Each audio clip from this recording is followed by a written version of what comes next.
Ethereum, ETH, úvod do sveta decentralizovaných aplikácií.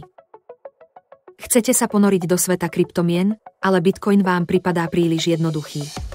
Vitajte v Ethereum, platforme, ktorá mení spôsob, akým funguje internet. Ethereum je decentralizovaná platforma, ktorá umožňuje vytváranie a spúšťanie smart kontraktov a decentralizovaných aplikácií, DEPs.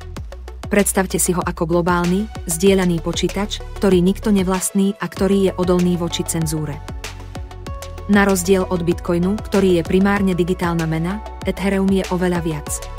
Je to platforma pre inovácie, ktorá umožňuje vývojárom vytvárať nové a vzrušujúce aplikácie. Ethereum funguje na blockchaine, rovnako ako Bitcoin. Transakcie sú overované a zaznamenávané v blokoch, ktoré sú prepojené a tvoria reťaz. Kľúčovým prvkom Etherea sú smart kontrakty. Sú to automatizované dohody, ktoré sa vykonajú, keď sú splnené určité podmienky. To umožňuje vytvárať komplexné aplikácie bez potreby sprostredkovateľov. Ethereum má potenciál zmeniť mnoho odvetví, od financií po zdravotníctvo. Decentralizované financie, DeFi, sú jedným z najpopulárnejších prípadov použitia Etherea. DEPs môžu byť použité na rôzne účely, ako sú sociálne siete, hry a systémy hlasovania. Ethereum otvára dvere novým možnostiam a inováciám. Ak vás Ethereum zaujalo, existuje mnoho spôsobov, ako začať.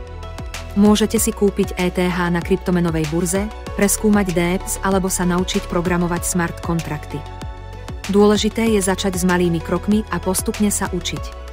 Existuje množstvo online zdrojov a komunít, ktoré vám môžu pomôcť. Ste pripravení objaviť svet Etherea? Prihláste sa na odber nášho kanála, aby ste nezmeškali žiadne novinky a aktualizácie zo sveta kryptomien. Začnite svoju cestu do sveta decentralizovaných aplikácií ešte dnes.